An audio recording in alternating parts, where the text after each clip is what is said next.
Primum non nocere. First, do no harm. There may be no more essential part of the Hippocratic Oath than this. When you visit your doctor, do you take for granted that they will do no harm? What if our health system is preventing doctors from giving you their best? What do we do when the greatest thought leaders we have say that they simply can't do it anymore?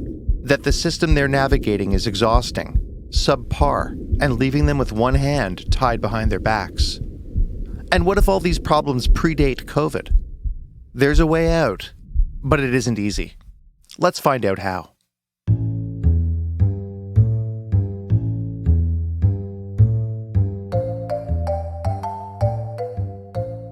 Welcome to the second season of The New Normal, the podcast exploring management research, brought to you by Delve, the official thought leadership platform of McGill University's Desautels Faculty of Management. I'm your host, Dave Kaufman. On this episode of The New Normal, we will discuss how the Canadian healthcare system hinders the success of medical practitioners, explore the extreme mental duress that doctors, nurses, residents, and others in the system face while doing their jobs, all while the COVID-19 pandemic has made all of these problems more acute. Finally, we will look at what is being done to break the stigma and give those in the medical system the best opportunity to do no harm to their patients or themselves. Joining me for this episode is Dr. Martin Koyle, Professor Emeritus of Surgery at the University of Toronto, where he held the chair in pediatric urology and regenerative medicine while serving as the division head of the pediatric urology unit at the Toronto Hospital for Sick Children. He's also a faculty member at the Desautels Faculty of Management at McGill, where he is actively involved in the International Masters in Health Leadership and the Graduate Certificate in Healthcare Management programs. He completed the International Masters in Health Leadership at McGill in 2021. After an illustrious 30-plus year career in the United States, Dr. Koyle returned to Toronto Sick Kids Hospital in 2011. He realized pretty quickly that the Canadian healthcare system was not as robust as he had once thought, and that coming back from America would have certain challenges. When I left Canada in 1976, I had this idealistic vision of what the Canadian healthcare system was and was totally supportive of the concept of a single-payer system. It was interesting that after spending the bulk of my career in the U.S., both in post-medical school education and in the practice of medicine, that I came back 35 years later, and it was as if nothing had changed. I was totally shocked. Medicine seemed to be so progressive in the U.S., and it was almost like a time warp when I came back to Canada. I asked him to elaborate. I think a lot of it has to do with resources and culture in general. And I'm not saying that it means that it's bad, but it certainly wasn't to what I had expected from a communication, collaboration, teamwork perspective, and certainly from an organizational and technological perspective. I was salaried, no different than I was at Sick Kids, so there was no great incentive for me to produce more. On the other hand, I knew I had to provide a service that was as good, if not better, than the competitors in the regions that I practice if I wanted to maintain a practice and to strive for excellence and to promote the academic growth of my department as well. So there's an ego part involved with it more than fiscal for me, in that I was striving for excellence and I wanted to build something that was better than the current situation was. I asked Dr. Koyle to tell me a little bit about the differences between the patient-doctor experience in the States versus that in Canada. So it's very different in the States in that every patient I saw throughout my career in practice was my patient, in that I would see them personally. I would make a decision with them and regarding their subsequent care and follow-up. And I used the resources around me, for instance, allied health providers, nurse practitioners, and physician's assistants as team players in the care of that patient. When I came to Canada, the system was totally different in that it was almost like an assembly line. There were so many patients that had to be seen, and they couldn't all be seen by me. So as a result, many of the patients never met me. I often was double and triple booked, which would never happen in my practice in the U.S. And I felt I was delivering substandard care as a result, that I was juggling so many balls that there was no personal relationship with the patients.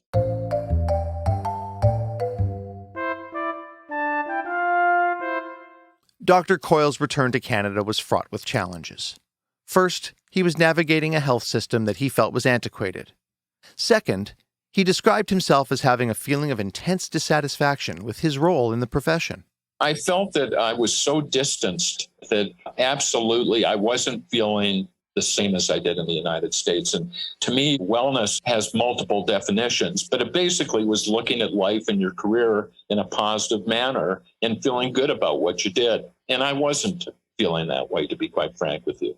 So unlike many who endured trauma quietly and alone, Dr. Koyle has decided that in order to improve things for him and his colleagues, he's opening up to talk about many of the personal issues that he has faced. He's also based his scholastic research at McGill on this very subject. He's turning his own experience into advocating for healthcare systems where physicians are leaders and the overall mental and physical health of healthcare workers is incorporated into everyday organizational practices. The goal of these changes is to increase the safety of the system and reduce harm to patients. Dr. Koyle mentioned second victim syndrome, a phenomenon when a medical practitioner experiences emotional trauma as a result of having a role in a harmful patient safety incident, as an issue that especially needs wider attention. I think that we've basically been told that we should suffer in silence. That's the way we've learned, and we've learned from our culture. It doesn't mean it's right, and it doesn't mean it shouldn't change. And there's many scenarios that we've learned from, including the second victim and moral distress, where peer support might be very helpful, especially early on when resilience has been overcome or a catastrophic event has occurred. So, are we starting to see that change? Is peer support something that's becoming more acceptable in the medical world?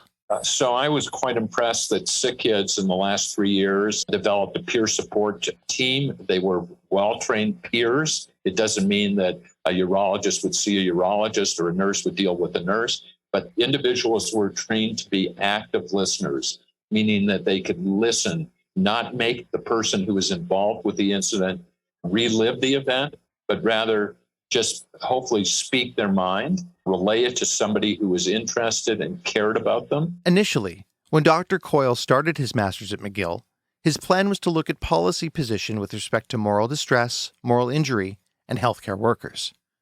However, COVID occurred. And, if anything, it accentuated his focus and increased his desire to find a way for those in his field to get help when they need it. I also had a position where I was teaching at the Institute of Health Policy Management and Evaluation at the University of Toronto, and had medical students, residents, and fellows who were under my academic care. And I thought it would be interesting to look at moral distress in them, but I also wanted to look at other issues related to wellness. And how might I best instruct them in a virtual environment, since we would no longer be able to teach in person? So I put together with some colleagues a PowerPoint presentation related to wellness, which went over some of the things we've discussed today: burnout, second victim syndrome, issues that it might cause them, that might remedy them, the importance of resilience, peer support, openness, etc. And by putting together this PowerPoint, it was associated with the pre and post test to see what was their appreciation and knowledge of issues that were associated with wellness. And the end result was it was very well received by this group. So we took it to a second group of learners that happened to be residents in the Department of Urology at the University of Toronto. And we had similar results in both groups, in that there was little knowledge or recognition of the importance of some of the root causes that were related to burnout, such as moral injury or second victim syndrome, malpractice, something we haven't talked about, the imposter syndrome, and how important they are to be recognized, and what resources there are beyond resilience that might be impactful and important in mitigating burnout and being unwell within medical school, or ultimately as a postgraduate physician, and certainly as a practicing physician thereafter. Dr. Koyle says that a significant number of his colleagues are suffering, and they're doing so alone. As we know, doctors are notoriously bad patients. But by not taking care of themselves, they're increasing the risk of harming not just themselves, but also their patients. He says that the key to being a good doctor is not just drive or intelligence or compassion, but also about his or her ability to navigate a complex system that isn't necessarily set up for them to succeed. So it gets back to the whole issue beyond resilience is how do we impact the systems in which we work? And that really depends on us developing physicians as leaders. And by that, I mean is that we live within systems, and there's a person by the name of Demings, who is the father of what we call process improvement today. And he stated that every system is perfectly designed to get the results it gets. And what's happening today is that we're seeing a situation, there's a lot of management in medicine, but there's very few physicians who actually become leaders. And there's a distinction between the two. And why is this important? Well, I'll get into it in a second, but I think today we look at medicine in terms of quality and the value that we're providing.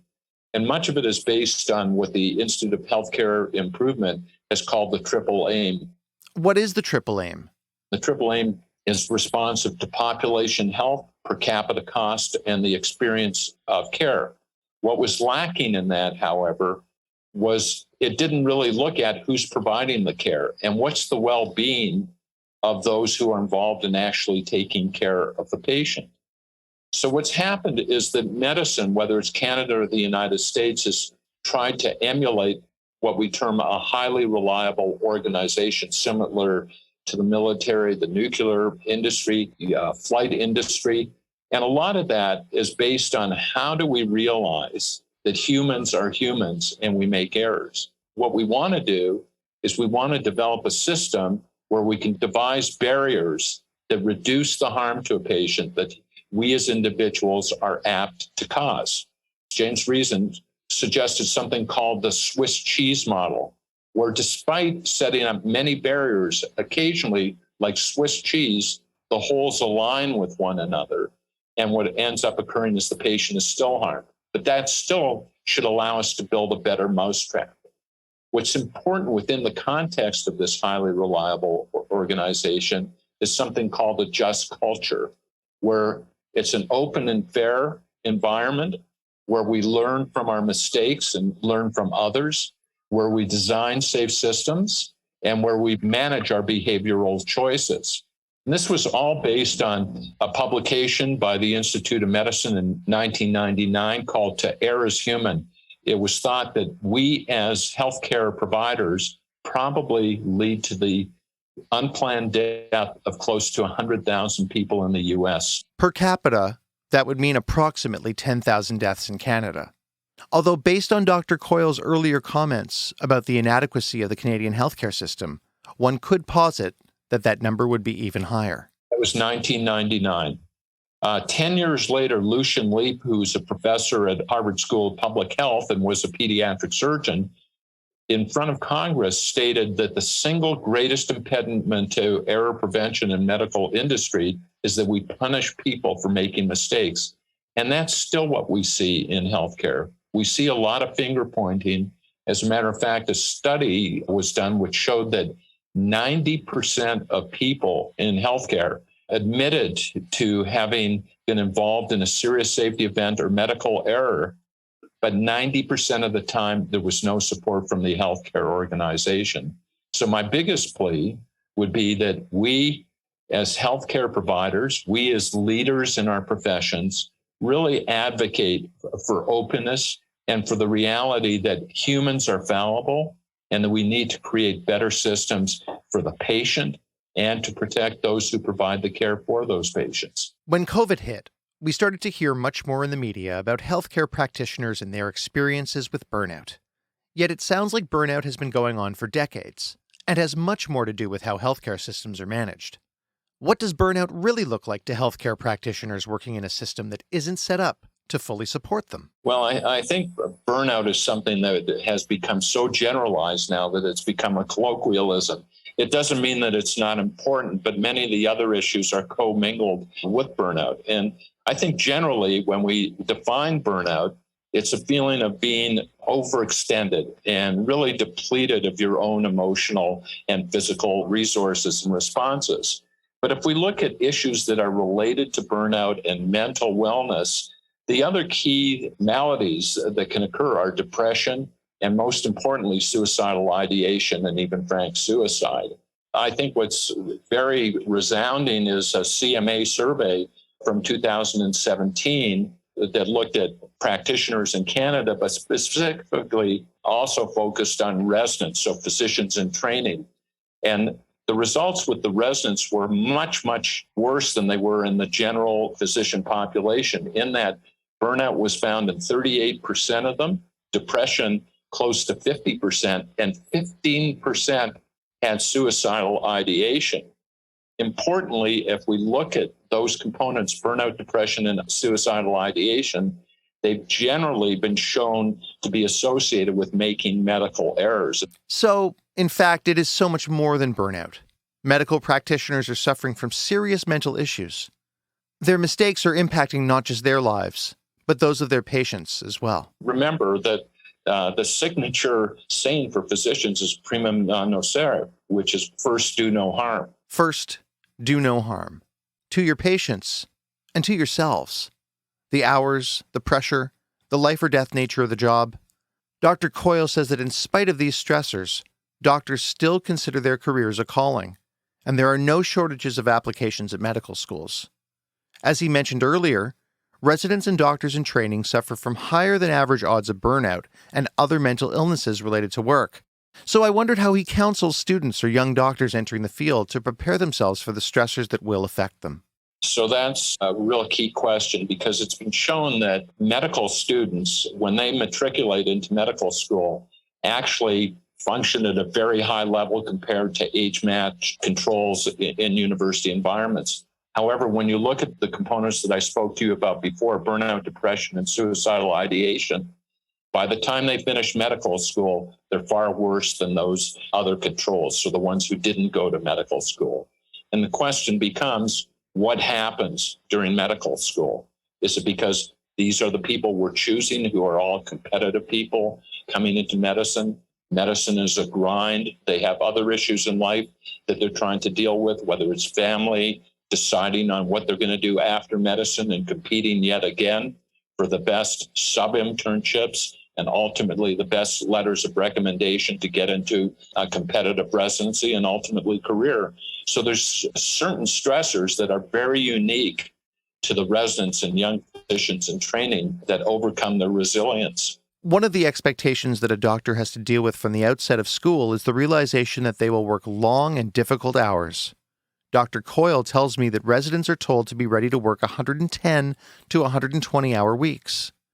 I questioned whether these hours are a factor that lead to the struggle that doctors face today. Certainly, but I think there were certain expectations, again, that no longer exist, to be quite honest with you, in most residency programs. It doesn't mean that people have to be available and have to learn a lot. Again, when I look at the loads of information, when I was in medical school, graduating in 1976, medical knowledge was doubling every 7 years. It's now doubling in less than 6 months. So the reality, people are trying to learn far, far more than what we had to in those days. They have to learn more about ethics and many of the other social intricacies that involve medicine. They're not prepared for the workplace. They don't learn much about jurisprudence. They don't learn much about the business of medicine and contracts and everything else. And it is very challenging when you're trying to keep up. You're trying to be abreast of the literature when disruptions are occurring daily, and you have all those other stressors. And no stress has been bigger on the medical community than the coronavirus pandemic. So let's talk about COVID. So many of the mental health issues that Dr. Koyle has discussed so far predate COVID, but have been completely exacerbated by the pandemic. You know, it's funny that when we look at burnout, which you brought up a little bit earlier, burnout may be an end result to the disconnect that occurs between the organization or the system that we work in and that individual. And COVID really exacerbated something we call moral distress. And moral distress, it's funny, when bad things tend to occur, disasters, we tend to go through phases as human beings, and especially in healthcare, where the impact after the disaster occurs leads to a temporary feeling of distress and worry. But then we become very heroic. And remember, all the applause for healthcare workers that occurred immediately after COVID, still coming to work, everybody cheering the medical professionals. And that's the honeymoon period. But then, for instance, after a hurricane, yes, you see the aftermath quite quickly. There's a short period of disillusionment before you have the feeling of reconstruction. That applause, which was so heartening in the spring of 2020, seems like such a long time ago. More recently, when the so-called Freedom Convoy was occupying Ontario cities and protesting in front of hospitals, healthcare employees were encouraged not to wear anything that would make them identifiable as a hospital worker. And getting back to the pre-disaster sort of mentality. COVID has been so long acting that applause for the healthcare worker has diminished. As a matter of fact, there's been antagonism, as you know, everywhere in Canada and the U.S. in relation to anti-vaxxers and how they've looked at healthcare workers. So that period of disillusionment before Reconstruction has increased dramatically, and many, many healthcare workers have thus been morally injured. So we've seen something that, yes, was described before, but now has had a much more major impact, and that's moral pain and moral injury. Dr. Koyle believes that one of the keys to surviving COVID and the myriad of other issues that medical practitioners get blindsided by on a daily basis is resilience. I think for all of us, we have to realize that we all have inherent resilience, and resilience simplistically is just our ability to recover or adjust easily to misfortune or change in the environment. And we all have different facets that allow us to be resilient. And that includes our mental and physical health, our tenacity, our vision of the world, our ability to reason and maintain composure, and especially, I think, in a sense of community and collaboration. I think what happened to me personally, and this is pre-COVID, is I felt that I was isolated, that there was nobody to talk to, and I didn't feel comfortable speaking to other people. So if anything, I hibernated rather than sought help because I didn't want to be judged as a failure. And I was so worried about how other people might look at me.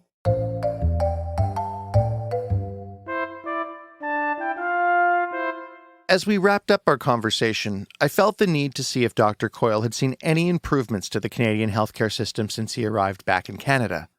He points to digitization, a long overdue sign of progress, as well as the adoption of virtual visits with medical practitioners, which was practically unheard of prior to the pandemic. Over the last 2 to 3 years, at least, it's sick kids in many of the hospitals in downtown Toronto, and I can't speak for the rest of Canada. The electronic health record has been implemented with some struggles initially, but ultimately, I think it will be much better for patient care. In Alberta, EPIC has now been provided by the province to, I think, all the major health institutions, which allows communication throughout the province. And to me, it's something we need to really advocate for nationally, not just provincially, is the fact that we're nomadic nowadays. It's easy for us to move from province to province, from state to state, from country to country. And we need to realize that this is a technological age, and we must devise systems which allow the healthcare to be portable. The other thing that's occurred is, and again, a silver lining because of COVID, look at how much we've pushed towards telehealth. Doesn't mean it's the best for every patient. It doesn't mean that this is the way that all patients will be cared for. But the reality is, by something being disruptive, we were adaptive to the necessity for care to be provided and improve things like telehealth and virtual visits. So things like that are going to change and certainly have advanced within the past 5 years. Finally, I asked Dr. Koyle if he has any faith left in the Canadian healthcare system.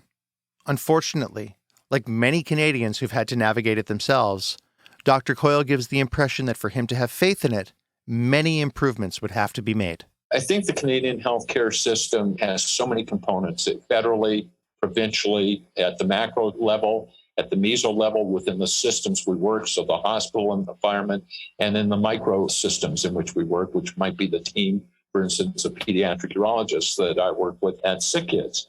The reality is funding is inadequate, and it's based on tax dollars. The number of hospital beds, I think what we've seen is that healthcare essentially is rationed to some degree and based on the fact that we're at an equilibrium in a steady state. When something disruptive like COVID occurs, the whole system is sent out of whack. And we realize we don't have enough healthcare beds. We don't have enough operating rooms. And we're really creating backlogs now of care that who knows when we'll ever be able to catch up with. So I think it's very important to be visionary, to learn from experience, to learn from our mistakes, to take what's good and to grow on the best parts of the system. But we have to also realize that there's many components that require improvement at all levels of healthcare, and those have to be dealt with and focused upon.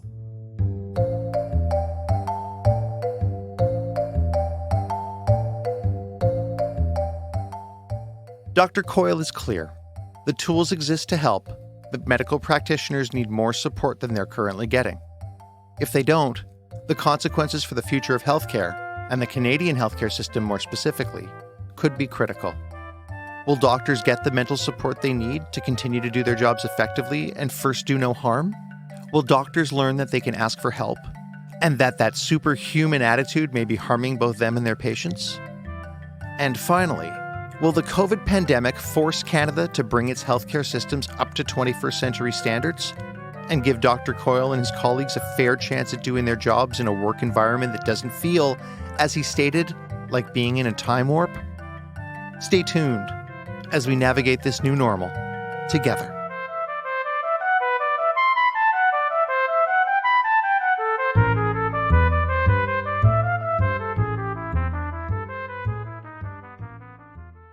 The New Normal is brought to you by Delve, the official thought leadership platform of McGill University's Desautels Faculty of Management. I'm your host, Dave Kaufman.